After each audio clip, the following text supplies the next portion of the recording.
నమస్కారం ఫ్రెండ్స్. ప్రపంచవ్యాప్తంగా జరుగుతున్న పరిణామాలు, దాని ప్రభావం భారతదేశంపై పడటం, భారతదేశంలో అంతర్గత విభేదాలు, రాజకీయ కొట్లాటలు, ఆర్థిక సంక్షోభాలు, ప్రజారంజక పాలన పేరుతో ఆర్థిక విధ్వంసం, ఇవన్నీ గత ప్రభుత్వాలు చేసిన తప్పిదం కానివ్వండి, ప్రస్తుతం ఉన్న ప్రభుత్వం చేస్తున్న నేరాలు కానివ్వండి, ఇవన్నీ కలగలిసి మన రాష్ట్రం యొక్క ఆర్థిక పరిస్థితిని అత్యంత దయనీయంగా మార్చబోతున్నాయి. నాకు అందుతున్న సమాచారం చాలా భయంకరంగా ఉంది. అందుకోసమే నేను ప్రత్యేకంగా మీ అందరినీ అలర్ట్ చేయడానికి ఈ వీడియో చేస్తున్నా. అయినంత మందికి తప్పకుండా ఈ వీడియో షేర్ చేయటం వల్ల గత 3 ఏళ్లుగా మనం రియల్ ఎస్టేట్ ఇన్వెస్టర్స్ని ప్రాపర్ ఇన్ఫర్మేషన్తో గైడ్ చేసి వేలాది తెలుగువారిని, ఎన్ఆర్ఐలని తప్పటడుగు వేయకుండా రక్షించగలిగాము. రక్షించడం కాకుండా వాళ్ళలో మనస్థైర్యము, ఓపిక నింపి ఇవాళ వాళ్ళ డబ్బులు అట్లీస్ట్ వాళ్ళ బ్యాంకులో సేఫ్గా ఉండేటట్టు మనం చూడగలిగాము. మనం ఇలా చేయటం మన ధర్మం కాబట్టి, మన ఛానల్ యూఎస్పి కాబట్టి మనం తప్పకుండా ఇలాంటి కార్యక్రమాలే చేపడతాం. VR pro investors channel. ఇది బిల్డర్స్కి ప్రో ఉన్న ఛానల్ కాదు. బిల్డర్ తన ఆర్థిక శక్తితో ఎవరినైనా మభ్యపెట్టచ్చు, కానీ ఒక ఇన్వెస్టర్ తనకు రైట్ ఇన్ఫర్మేషన్ కావాలంటే ఒక ఏజెన్సీకి లేదా ప్రభుత్వ ఏజెన్సీలను నమ్మే పరిస్థితిలో ఇప్పుడు లేరు. రెరా లాంటి సంస్థలు చిత్తుకాయుధంలా మారినప్పుడు రెరా ఒక చైర్మన్ రెరా ఒక బాధ్యతను సరిగ్గా చెప్పలేని పరిస్థితిలో ఉన్న కారణంగా రెరా రానున్న రోజుల్లో కూడా తూతూ మంత్రంగా పనిచేసి హెచ్ఎండిఏ తొత్తుగా రెరా పనిచేస్తుంది తప్ప రెరా పార్లమెంట్ ద్వారా పాస్ అయిన ఆర్డినెన్స్ ద్వారా లేదా చట్టం ద్వారా పాస్ అయిన ఒక సంస్థలాగా పనిచేస్తలేదు. ఇది సూచనీయం. ఎందుకంటే the only thing which can protect investors interest according to law is RERA. But RERA has failed in each and every aspect of fulfilling its duties towards investors in real estate. It's unfortunate. మనం ఈ unfortunate ప్రతి అన్యాయం జరిగినప్పుడు అయ్యో పాపం అనే కన్నా మన తెలివి, మన ధనబలం, మన ఓపికను సురక్షితంగా ఉంచుకొని రైట్ డిసిషన్ తీసుకున్నప్పుడే మనకు లాభాలు వస్తాయి. కానీ మనము చేతులు కాల్చుకున్నాక ఆకులు పట్టుకుంటే ఏ లాభం లేదు. అలా జరగొద్దని మన ఛానల్ సాయశక్తుల మీరు తిట్టుకున్నా పర్వాలేదు ప్రో ఇన్వెస్టర్ వీడియోసే వేస్తుంది. రియల్ ఎస్టేట్లో జరిగే మోసాలను మనం 3 ఏళ్లుగా బయట పెడుతూనే ఉన్నాం. మీరు చూడొచ్చు, ఇప్పుడు ఛానల్స్లంతా మనం చెప్పిన పాయింట్స్ 3 ఏండ్ల తర్వాత మీకు ఏదో కొత్త విషయంలాగా చెప్తున్నారు. కానీ మన సబ్స్క్రైబర్స్‌కి ఆల్రెడీ ఈ విషయాలన్నీ బాగా తెలుసు. కనుక నేను కూడా నిశ్చింతగా ఉన్నా. కానీ కొత్త ఎవరైనా ఇన్వెస్టర్స్‌కి మన ఛానల్ యొక్క సత్తా తెలవదు కాబట్టి వాళ్ళు మోసపోకుండా మీరు షేర్ చేయటం వల్ల ఎంతోమందిని ఆదుకున్నట్టయితది అని మీకు విజ్ఞప్తి చేస్తున్నా. అతి ప్రమాదకరమైన రియల్ ఎస్టేట్ ఇన్వెస్ట్మెంట్స్‌లో నంబర్ 1 ప్రస్తుతం మనం చూస్తే రియల్ ఎస్టేట్ 2-3 ఇయర్స్‌కి ట్రాన్స్ఫార్మ్ అవుతుంది. ఎలా ట్రాన్స్ఫార్మ్ అవుతుంది అంటే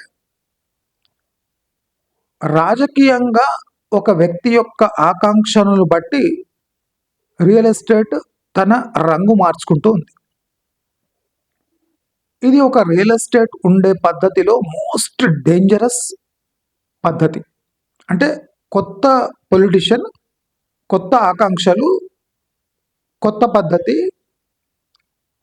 తాను అనుసరించే రీతిలో హైదరాబాద్ గ్రో కావాలి అనేది పైశాచికమైన ఒక పాలనా విధానం. మనం గమనిస్తే ఫార్మాసిటీ నెలకొల్పడం ఒక నేరం. ఫార్మాసిటీ పేరు చెప్పి రియల్ ఎస్టేట్ బిజినెస్ చేద్దామనేది ఇంకో పెద్ద నేరం. ఈ 2 నేరాలు జరుగుతుండగా ఒక కొత్త పార్టీ వచ్చి ఆ నేరాన్ని రెట్టింపు చేయడం అతి ప్రమాదకరమైన ఘట్టం రియల్ ఎస్టేట్లో. అది తెలంగాణ రియల్ ఎస్టేట్కి ఇది దుర్దినాలు అని చెప్పాలి. చాలామంది ఫ్యూచర్ సిటీని ఎందుకు నమ్మకూడదు, లేదా ఫ్యూచర్ సిటీని ఎందుకు నమ్మాలి? మీరు చూడండి, రెండిట్లో కూడా అనుమానం ఉంది. ఫ్యూచర్ సిటీని ఎందుకు నమ్మకూడదు, ఫ్యూచర్ సిటీని ఎందుకు నమ్మాలి? రెండు మనకు దేంట్లో పాజిటివ్ అనిపిస్తలేదు, టోటలీ నెగటివ్ ఉంది. ఫ్యూచర్ సిటీని నెత్తిన పెట్టుకోవడమే ఒక పెద్ద తప్పిదం. ఒక elected representative pot holes, overflowing drainage, over population, amenities లేకుండా తన పరిధిలో ప్రజలు సఫర్ అవుతుంటే దాన్ని పట్టించుకోకుండా ఏదో సిటీ నుంచి దూరం పోయి అక్కడ నేను ఒక వింత నగరాన్ని నిర్మిస్తా. నా మాటలు గమనించండి, దీంట్లో చాలా అర్థం ఉంది. ఒక వింత నగరాన్ని నిర్మిస్తా అంటున్నాడు. ఫ్యూచరిస్టిక్ నగరం కాదండి ఇది, ఒక వింత నగరం. ప్రాబ్లం ఏమంటే ఫార్మాసిటీ యొక్క తప్పిదాలను సరిచేసే బదులు ఫార్మాసిటీ యొక్క డేంజర్ లెవెల్స్ని తగ్గించినట్టే తగ్గించి ఒక ఫ్యూచరిస్టిక్ ఫూలిష్ సిటీ నిర్మిస్తున్నారు. దీనికి బలమైన కారణాలు, లాజికల్ రీజన్స్ చెప్తా, మీరందరూ గమనింతురుగాక. ఒక సిటీ నిర్మిస్తున్నారు అంటే ఆ సిటీ అంటే ఏమి? ఫస్ట్ చెప్పండి, సిటీ అంటే ఏమి? సిటీ అంటే ఒక నగరం. ఇప్పుడు మన దగ్గర హైదరాబాద్, సికింద్రాబాద్ అని ఉంది. ఇప్పుడు సికింద్రాబాద్ని తెచ్చి హైదరాబాద్తో మర్జ్ చేస్తున్నారు. ఈ మర్జర్స్, డిమర్జర్స్ ఇది కంపెనీలు కావండి. అందరూ గమనించండి, నేను చాలా లాజికల్గా మీ అందరికీ అర్థమయ్యేటట్టు చెప్తున్నా. సిటీ మర్జ్ చేయడము, మున్సిపాలిటీలు మర్జ్ చేయడము, కంపెనీలు మర్జ్ చేసినట్టు చేస్తున్నారండి. ఇక్కడ షేర్స్ పంచుకొని పర్సంటేజ్ ఆఫ్ షేర్స్, రేషియోస్ తీసుకొని షేర్స్ పంచుకోవడం కాదండి. ఇది ఒక పరిపాలనా పరంగా వెసులుబాటు కలిగించటం. కానీ ఇది కాస్త ఒక కంపెనీని పంచుకున్నట్టు మర్జర్ డీమర్జర్ జరుగుతుంది. కేసీఆర్ సమయంలో కొత్త డిస్ట్రిక్ట్లు విచ్చలవిడిగా రియల్ ఎస్టేట్ని ప్రోత్సహించడానికి రియల్ ఎస్టేట్ కోసమే కొత్త డిస్ట్రిక్ట్స్ సృష్టించడం జరిగింది. సృష్టించడం బేసిక్ ఎమ్యూనిటీస్ లేకుండా డిస్ట్రిక్ట్స్ అని చెప్పుకోవడానికి సిగ్గుపడే ప్రాంతాలు కూడా డిస్ట్రిక్ట్స్గా మారిపోయాయి. ఇర్రెస్పెక్టివ్ ఆఫ్ లోకల్ వాళ్ళ వెసులుబాటును అసలు పట్టించుకోకుండా డిస్ట్రిక్ట్ చేయడం జరిగింది. ఒక విధంగా అలా జరుగుతుంటే ఇంకో విధంగా ఇప్పుడు చాలా విచిత్రమైన థింగ్ ఏమంటే ఈ ఫ్యూచర్ సిటీ. నేను మళ్ళీ చెప్తున్నా, ఫ్యూచర్ సిటీకి 2 years టైం ఉంది. నేను మళ్ళీ చెప్తున్నా, ఫ్యూచర్ సిటీకి 2 years మాత్రమే టైం ఉంది. ఎన్ని రోడ్లు వేసినా, ఎన్ని రేడియల్ రోడ్లు వేసినా, మీరు RRR కట్టినా కట్టకపోయినా, RRR రైల్ రోడ్ వేసినా, లేదా శ్రీశైలం వేసిన హైవేకి ఎలివేటెడ్ హైవే వేసిన, 12 వరుసల రోడ్డు మచిలీపట్నానికి, ఆంధ్రాకి, లేదా ఏ పోర్టుకు కనెక్ట్ చేసిన, ఆంధ్రాకి కనెక్ట్ చేసిన, ఫ్యూచర్ సిటీ మాత్రం నెక్స్ట్ 2 yearsలో, అంటే దాని పేరు 2 years వరకే ఉంటుంది. ఇది రాసి పెట్టుకోండి. దీనికి సింగిల్ లాజికల్ రీజన్ ఏమంటే, this city is being built purely for funding a national party. దీనికన్నా ప్రమాదకరమైన ఏ విషయం ఉండదు. A city is being forged అంటే ఫోర్జరీ కాదండి. స్టీల్ మెల్ట్ చేసినప్పుడు మోల్డ్లో వేస్తారు, లేదా ఒక దీంట్లో వేస్తాడు స్లాట్లో, దాన్ని ఫోర్జ్ చేస్తారు, దాన్ని అటాచ్ చేస్తారు, కొద్దిగా దానికి ఒక షేప్ తెస్తారు. అంటే ఒక మోల్డ్లోకి ఒక పార్టీ కోసం ఒక సిటీని నిర్మిస్తున్నారు.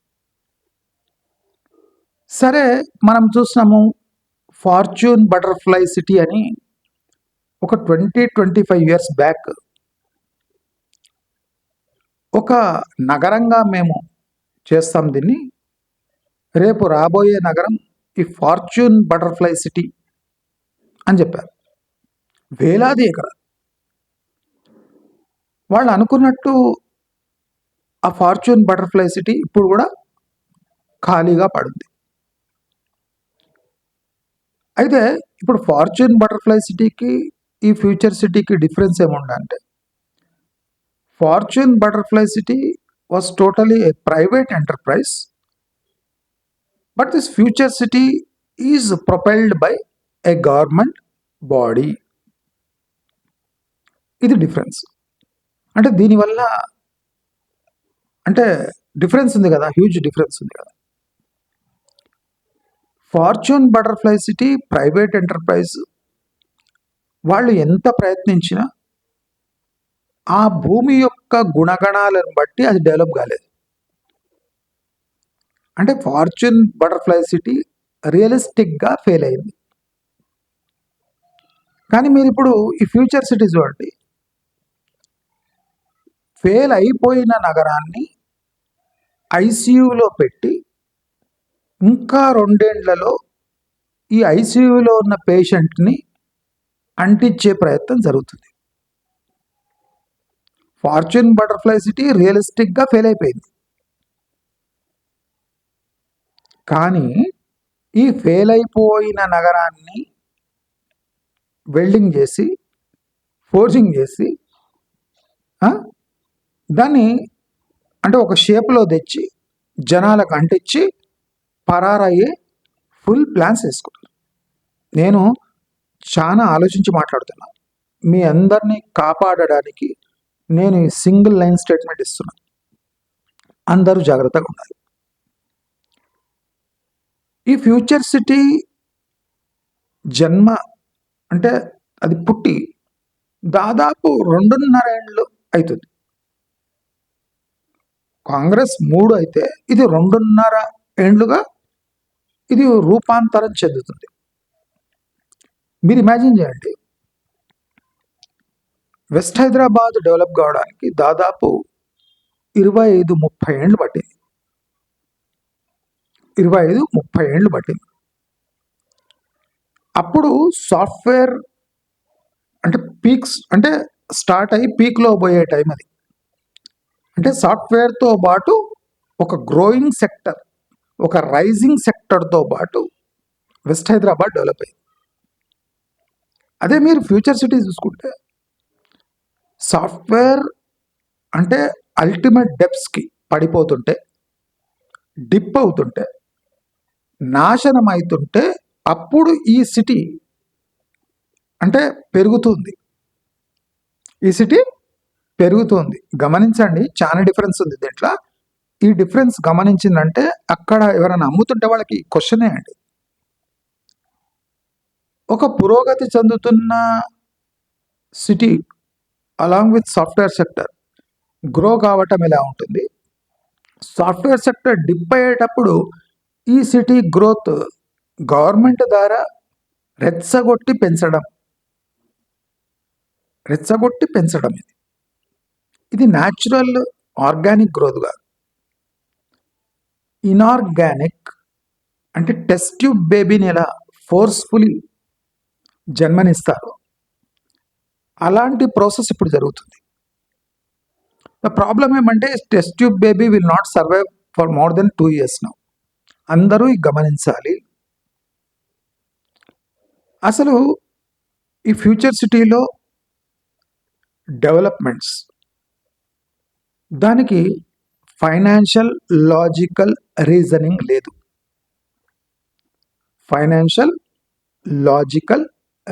లేదు. ప్రతి ఒక్క infrastructure project whether is private or government based or government take up చేసిన ప్రాజెక్ట్కి ఫైనాన్షియల్ ఫీజిబిలిటీ ఉండాలి, లేదా పబ్లిక్ గుడ్ కోసం ఉండాలి.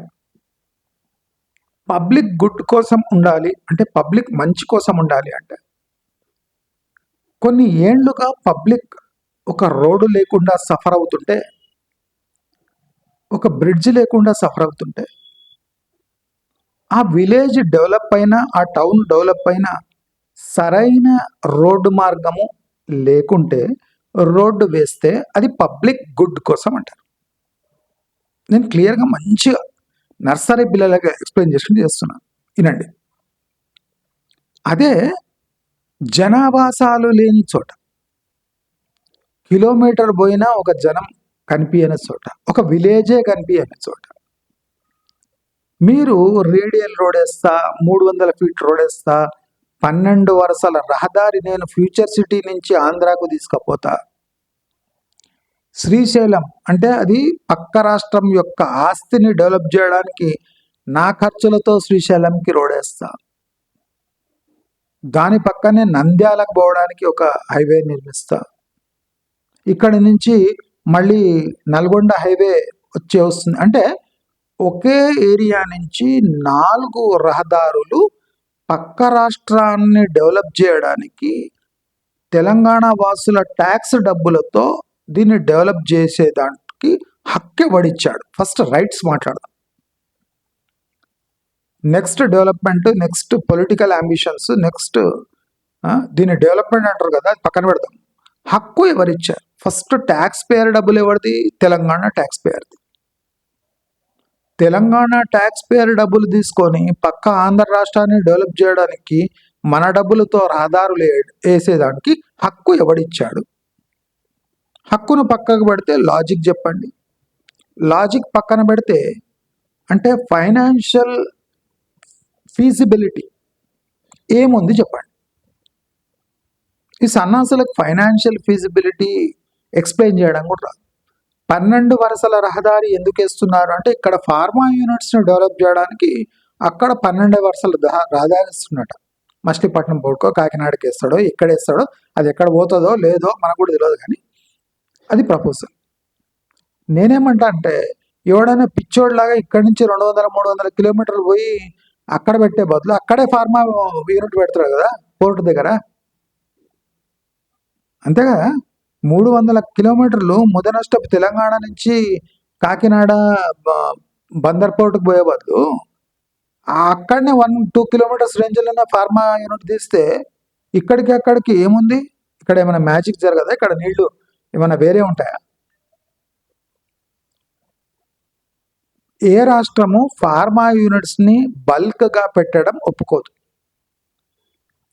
మనం గర్వంగా చెప్పుకునే ఈ ఫార్మా యూనిట్స్ మన టోటల్ హైదరాబాద్ పొల్యూషన్ లెవెల్స్ని 3 times పెంచేస్తున్నాయి. 3 times పెంచేస్తున్నాయి. అందుకోసమే చాలా స్టేట్స్ ఫార్మా యూనిట్స్ని అలౌ చేయవు, కానీ అన్ఫార్చునేట్లీ మనం అలౌ చేసినాము. అది ఏషియాకు బిగ్గెస్ట్ హబ్గా మారింది, కొనసాగుతూ ఉంది. కానీ ఇది తప్పిదమే. మన తెలంగాణలో ఇతరత్ర ఏ ఇండస్ట్రీస్ లేవు కాబట్టి ఫార్మా ఇస్ ద అంటే బెస్ట్ బెట్ ఫర్ తెలంగాణ అనుకున్నాం. ఓకే, మునిగిపోయినాం, దాంట్లోనే ఉన్నాం. కానీ దాన్ని 12 వరుసల రహదారి ఎందుకు నిర్మిస్తున్నారంటే ఫార్మా యూనిట్స్ని రక్షించడానికి, దాన్ని వెసులుబాటు కోసం అనడం పచ్చి అబద్ధం. Illogical reason for 12 lane highway to Bandar port, Kakinada port, ఏ ముదనష్ట పోర్టు కనెక్ట్ చేస్తారు మనకి ఇంకా తెలియదు. సరే కానివ్వండి, అది మాత్రం కాదు. 12 వరుసల రహదారి అది ఒక గోస్ట్ రహదారి. ఆంధ్రాకు తప్ప తెలంగాణకు పైసా లాభం లేని రహదారి రేవంత్ రెడ్డి నిర్మిస్తున్నాడు. ఇదంతా ఖచ్చితంగా చెప్తాను. రెండో తప్పుదమ్ము Srisailam elevated corridor to Srisailam, అది కూడా బ్లండర్. నీ పైసలతో రహదారి నిర్మిస్తే మన జనాలు శ్రీశైలం పోతే ఆదాయం ఎవరికి వస్తుంది? శ్రీశైలంకి వస్తుంది, మనగ్గా. కేసీఆర్ యాదాద్రిని నేను దాన్ని ఏమంటారు, 2 రామేశ్వరం చేస్తా, 2 అయోధ్య చేస్తా అని, 2 తిరుపతి చేస్తా అని దానికి వరసల రహదారులు నిర్మిస్తే ఇప్పుడు యాదాద్రి ఏమైనా ఫేమస్ అయిందా? తిరుపతికి మించిపోతుందా? పోతలేదు కదా. అంటే పొలిటికల్ గెయిన్స్ కోసం దేవుడిని కూడా వాడుకునే సంస్కృతి డెవలప్ చేసింది కనుక ఎప్పుడైనా హెల్త్ ఖరాబ్ అయి ఫార్మ్ హౌస్లో వండిండు, తొంగిండు, టోటల్ పార్టీ నాశనం అయిపోయింది. మనము అంటే ఏంలే అంటాం, కానీ నరసింహస్వామికే శటకోపం పెట్టడానికి ట్రై చేసిన వ్యక్తి బతుకేమైందో మీరు చూడండి. మీకు ఇంకో ఎగ్జాంపుల్ ఇస్తాం. అంటే ఇది సైంటిఫిక్ రీజన్ ఏం లేదు, నేను దేవుడు ఉన్నాడు అనడానికి నిదర్శనం. మీరు అది పక్కన పెట్టండి. కేసీఆర్ చేసిన తప్పు చేసాడు. మన చిన్నజీఆర్ స్వామి శంషాబాద్ దగ్గర సమతామూర్తి అని పేరు పెట్టి దానికి టికెట్లు పెట్టి ఒక టెంపుల్ నిర్మించి దాని నుంచి రెవెన్యూ జనరేట్ చేద్దాం అంటే, అది కూడా తిరుపతి స్టైల్లో అట్రాక్షన్ చేసి, అంటే యాదాద్రి ఒక ఆయన నిర్మిస్తుంటే ఈయన దానికి కౌంటర్గా ఇది నిర్మిస్తున్నాడు శంషాబాద్. అంటే ఇద్దరు నరసింహస్వామికి షటగోపం పెడదామని ఫుల్ ప్లాన్ వేశారు. ఇప్పుడు ఆ సమతామూర్తి పేరు ఎవరైనా వింటున్నారా? జస్ట్ మీరు అబ్జర్వ్ చేయండి. మనం నరసింహస్వామిని తక్కువ అంచనా వేస్తాం, కానీ సమతామూర్తి స్టాచ్యూ ఉంది, అది అందరూ పోయి వస్తున్నట్టు మీకు ఏమన్నా న్యూస్ వస్తుందా? వస్తలేదు. కేసీఆర్ నిర్మించిన రహదారి వల్ల యాదాద్రి ఏమన్నా కొత్తగా డెవలప్ అయిందా? అంటే కొత్త రంగు వచ్చింది, కొత్త కళ వచ్చింది, కానీ నరసింహస్వామికి ఉన్న అంటే పవర్ ఏం తగ్గలేదు, పెరగలేదు. నరసింహస్వామి ఎలా ఉండాలో అంతే పవిత్రంగా, అంతే దమ్ముతో ఉన్నాడు. దేవుళ్ళని ఇన్ఫ్లుయెన్స్ చేసి అంత బతుకులు కావు.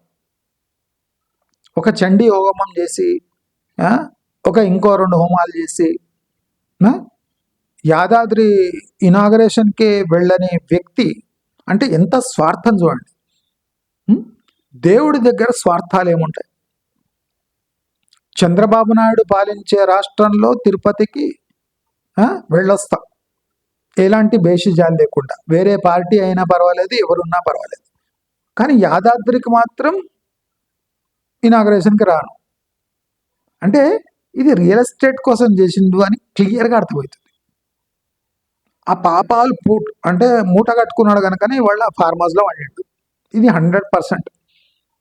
బిడ్డ జైలుకి పోయింది, కొడుకు కెరియర్ మొత్తం పాడైంది. మీరు క్లియర్గా చూడండి. ఇది నరసింహస్వామి బారు కాకుండా ఇంకేమి. అలాంటి తప్పిదమే అంటే ప్రొపెల్డ్ గ్రోత్. ప్రొపెల్డ్ కూడా ఇండ్యూస్డ్ గ్రోత్ అంటారు. అంటే ఆ గ్రోత్ లేకపోయినా ఇప్పుడు పౌల్ట్రీ చికెన్స్లో హార్మోన్ వేస్తారు ఇంజెక్షన్, అది ఇండ్యూస్డ్ గ్రోత్. అది పెరగడానికి రెడీ లేకపోయినా ఒక ఇంజెక్షన్ ఇచ్చి గ్రోత్ హార్మోన్స్ ఇచ్చి ఒక పౌల్ట్రీ కోడిని పెంచాడు. అలాంటిదే ఈ ఫ్యూచర్ సిటీ. 100% నేను ఇంత గ్యారంటీగా చెప్తున్నా. అంటే పెద్ద స్కామ్స్ బయటపడతాయి దీంట్లో.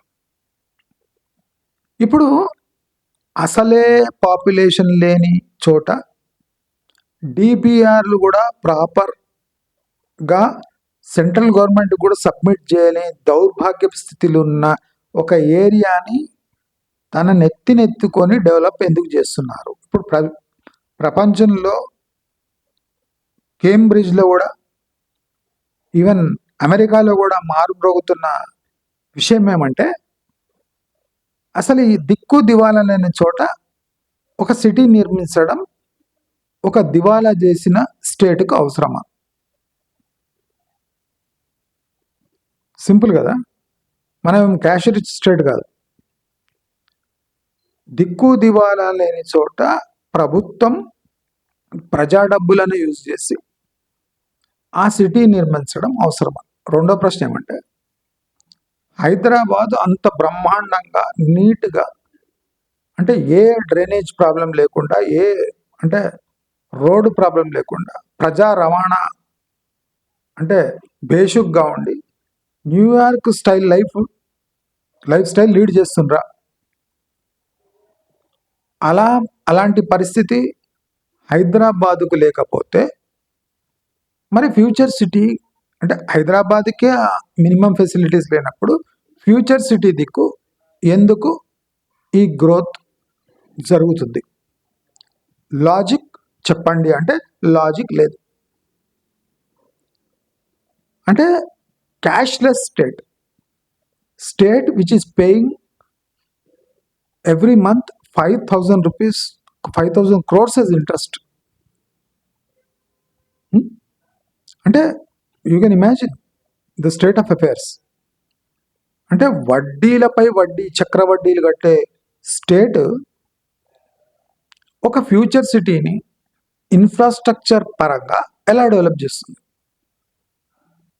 చాలామంది ఇన్ఫ్రాస్ట్రక్చర్ అంటే రోడ్ అని చెప్పిన కదా, నేను చెప్పిన రోడ్ ఎందుకు వేస్తారు అంటే చాలా అన్ని ఫెసిలిటీస్ ఉండి రోడ్ ఇన్ఫ్రాస్ట్రక్చర్ లేనప్పుడు ప్రజల కోసం ఒక రోడ్డు నిర్మిస్తారు, ఒక బ్రిడ్జిని నిర్మిస్తారు, దానివల్ల ఇంకా గ్రోత్ వస్తుంది. కానీ మానవ మాతృలు లేని చోట కుందేళ్ళు నెమళ్ళు సంచరించే చోట మీరు 300 ఫీట్లు రోడ్ వేసి దాని మీద నెమళ్ళు కుందేళ్ళు తిరగాలనా? మనుషులే లేరు. ఇప్పుడు మీరు పోండి, ఫ్యూచర్ సిటీకి పోండి, మీకు దాహం వేస్తే ఒక బాటిల్ నీళ్ళు కూడా దొరకవు, దొరకవు. అలాంటి చోట మీరు ఫ్యూచర్ని ఎలా ప్రిడిక్ట్ చేస్తారు? లాజిక్ ఏమి?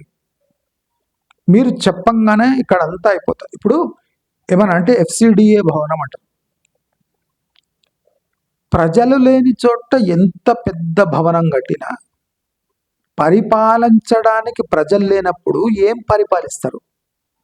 భవనం కట్టి లాభమేమి? ప్రజలు లేని చోట 50 అంతస్తుల భవనం కట్టి ఇక్కడి నుంచే పరిపాలన సాగుతుంది ఈ ఏరియాకు అంటే ప్రజలే లేరు.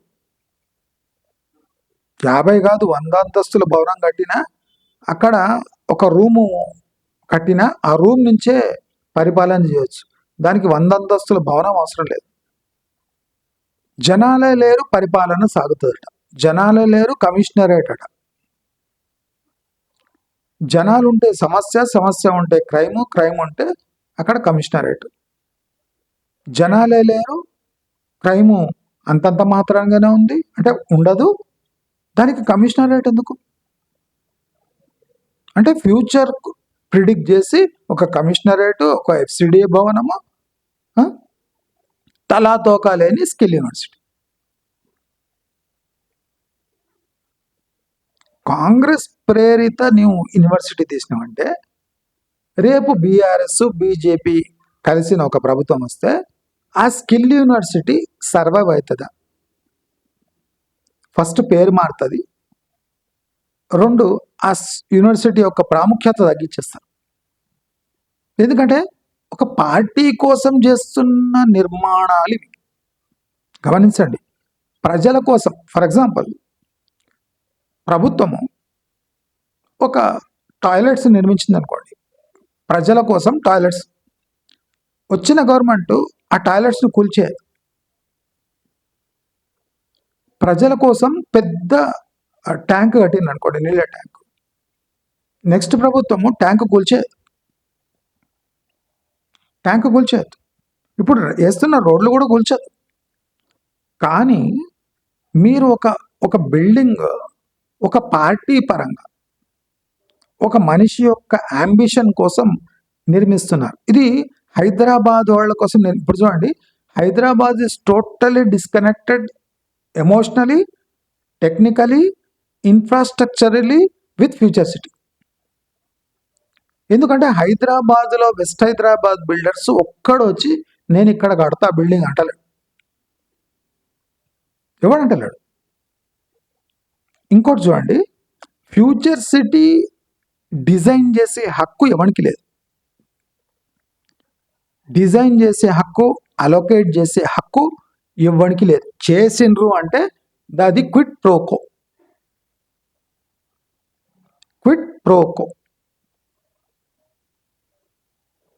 ఫ్యూచర్ సిటీలో కమర్షియల్ ఏరియాస్ డివిజన్ ఎట్లా చేయాలంటే industrial belt, commercial belt, residential belt చేసి ఆక్షన్ పెట్టి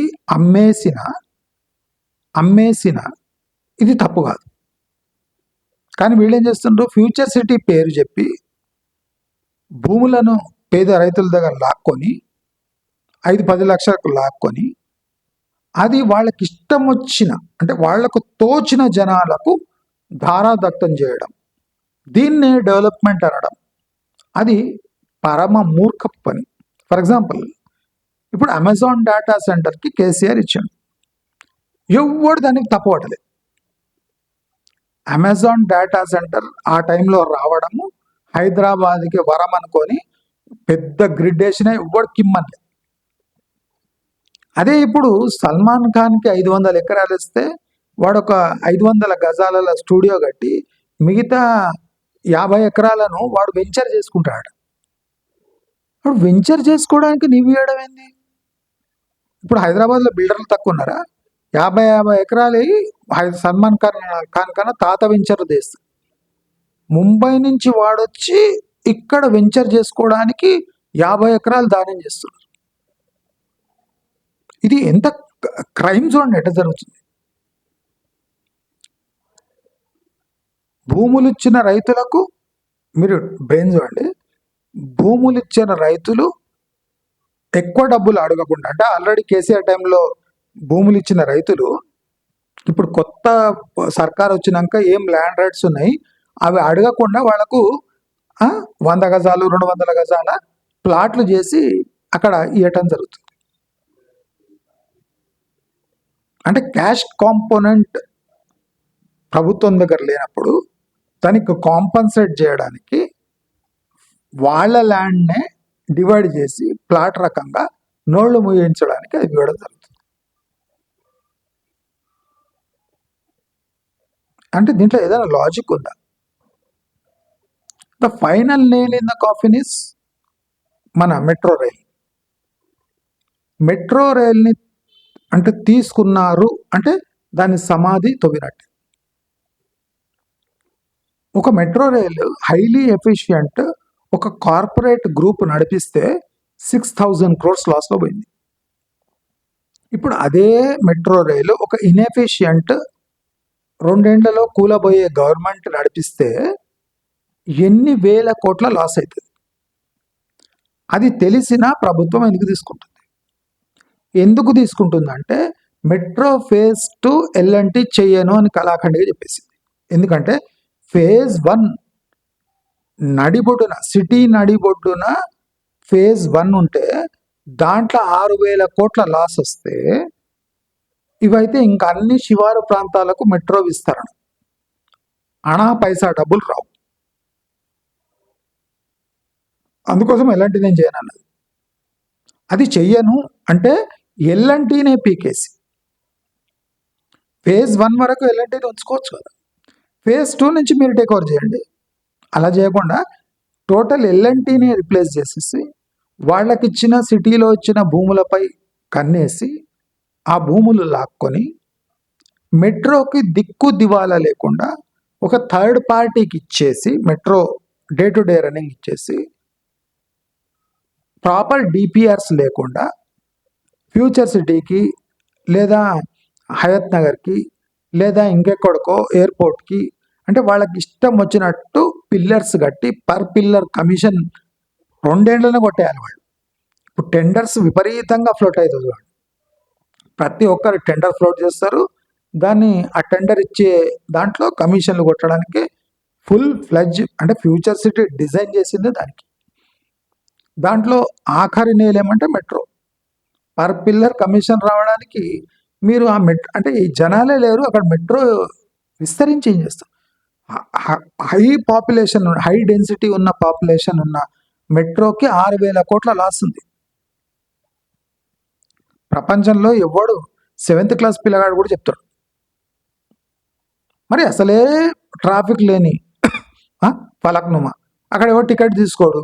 ఏమంటే ఆ కింద నిర్మించిన మెట్రో పిల్లర్స్ కింద అంతా కమర్షియల్ షాపులు వేసుకుంటారు తుర్కోళ్ళు మొత్తం. అందుకోసం అలా చేశారు. ఇప్పుడు ఆ మెట్రో పిల్లర్ల కింద మొత్తం బండ్లు, తిండి, షాపులు మొత్తం ఇవే. ఖర్చు ప్రభుత్వం అంతే, ఎంజాయ్ చేసేది వాళ్ళు. అంటే ట్యాక్స్ కట్టిన వాళ్ళంతా ఎంజాయ్ చేస్తారు అక్కడ. మెట్రోలో అణా పైసా రాదు, అక్కడ సింగిల్ రూపీ రాదు.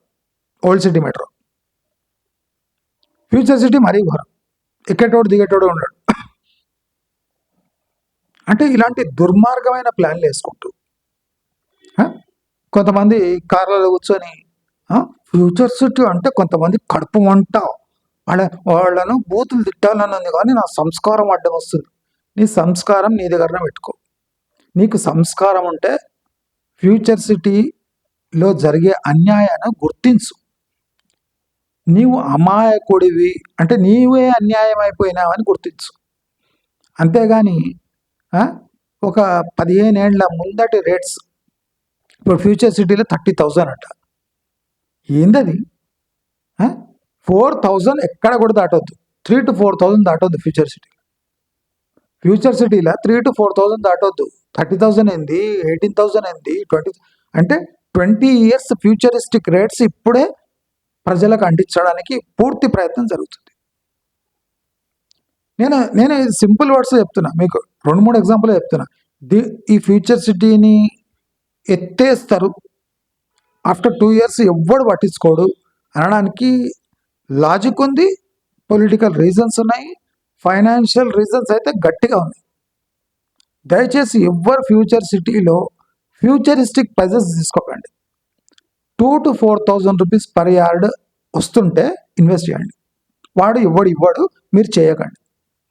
చేసిందంటే 15-20 years వరకు రూపాయి రాకుండా, రూపాయి లేకుండా, అది పీక్ టైంలో అంటే ఇప్పుడు నెక్స్ట్ 2 yearsలో ఎవడైనా ఇన్వెస్ట్ చేస్తే వాడు టోటలీ ఇరుక్కపోతాడు, వాడు జన్మలో బయట రాడు.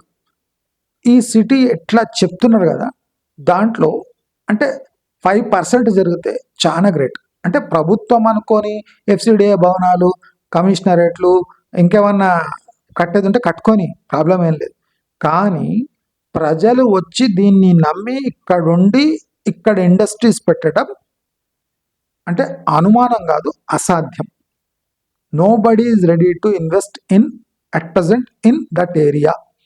ఫార్మాస్యూటికల్ 5 ఫర్మ్స్ని పిలిచి బొట్టు పెట్టి పేరెంటానికి పిలిచి 50 ఎకరాలు ఇవ్వడము క్విట్ ప్రోకో కింద 100% వస్తుంది.